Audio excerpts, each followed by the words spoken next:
আসসালামু আলাইকুম সবাইকে ওয়েলকাম জানাচ্ছি কুকিং স্টুডিওর আজকে আয়োজনে। আজ আমি আপনাদের তৈরি করে দেখাবো কাঁচা আমের ললি আইসক্রিম।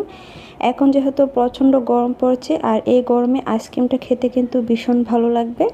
তো চলুন ফ্রেন্ডস দেখে নেওয়া যাক রেসিপিটা কীভাবে তৈরি করে নিতে হয়। তো তার জন্য প্রথমে আমি এখানে কাঁচা আম নিয়ে নিচ্ছি। আমার আমের সাইজটা যেহেতু ছোট তাই আমি এখানে 6 থেকে 7টি আম নিয়েছি। আপনারা চাইলে পরিমাণটা বাড়িয়ে কমিয়ে এখানে নিতে পারবেন। তো প্রথমে চুলায় একটা প্যান বসিয়ে দিয়ে আমগুলো আমি এখানে দিয়ে দিচ্ছি। আর এখন আমি এখানে 2 কাপের মতো পানি দিয়ে দিচ্ছি। তো একটা ঢাকনা দিয়ে আমি রেখে দিচ্ছি কিছুক্ষণের জন্য। তো আপনারা দেখতেই পাচ্ছেন আমি 15 মিনিটের মতো এটা জাল করে নেওয়ার পর আমগুলো যখন ফেটে যাবে তখন বুঝতে পারবেন যে আমগুলো সিদ্ধ হয়ে গেছে। তো এগুলো আমার হয়ে গেছে। এখন চুলার জালটা আমি অফ করে দিয়ে এগুলো নামিয়ে ঠান্ডা করে নিচ্ছি। তো ফ্রেন্ডস আমগুলো ঠান্ডা হয়ে যাওয়ার পর আমি উপরের খোসাটা ছাড়িয়ে নিচ্ছি। আর উপরের খোসাগুলো ছাড়িয়ে নেওয়ার পর অল্প পরিমাণে পানি দিয়ে আমি আমের পিউরিটাকে খুব ভালোভাবে বের করে নিয়েছি। তো এভাবে কিন্তু আমের পিউরিটাকে বের করে নেওয়ার পর আপনারা দেখতে পাচ্ছেন আঁশ থাকলে আপনারা কিন্তু চেলে নিতে পারেন। তো এখন আমি একটা ব্লেন্ডার জগে সেই পিউরিটা আমি অ্যাড করে দিচ্ছি। তো এটা অ্যাড করে দেওয়ার পর এখানে দিয়ে দিচ্ছি পুদিনা পাতা। পুদিনা পাতার পরিমাণটা একটু বেশি দিলে খুব সুন্দর একটা কালার চলে আসে, খেতে ভালো লাগে। আর এখানে আমি 1 কাপের চেয়ে একটু কম চিনি দিয়েছি। যেহেতু আমগুলো অনেক টক তাই মিষ্টির পরিমাণটা আপনারা যার যার পছন্দ অনুযায়ী এখানে অ্যাড করবেন। আর 1 চামচের মতো দিয়ে দিচ্ছি বিট লবণ।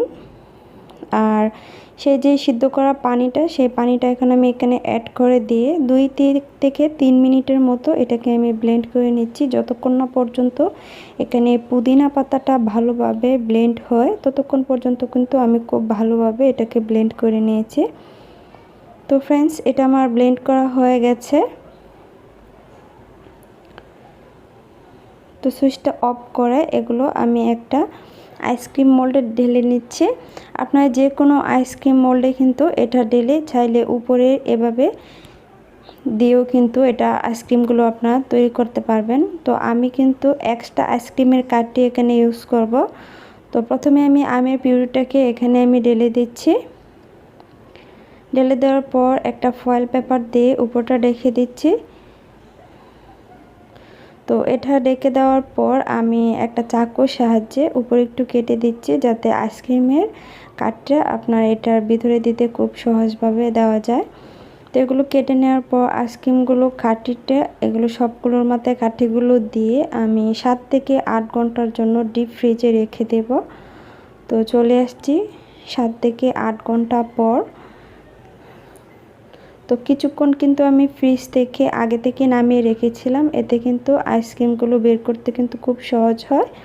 তো এখন আমি আপনাদের পরিবেশন করে দেখিয়ে দিচ্ছি। আপনারা দেখতে পাচ্ছেন এই আইসক্রিমের ললিটা কিন্তু খেতে দারুণ হয়েছে।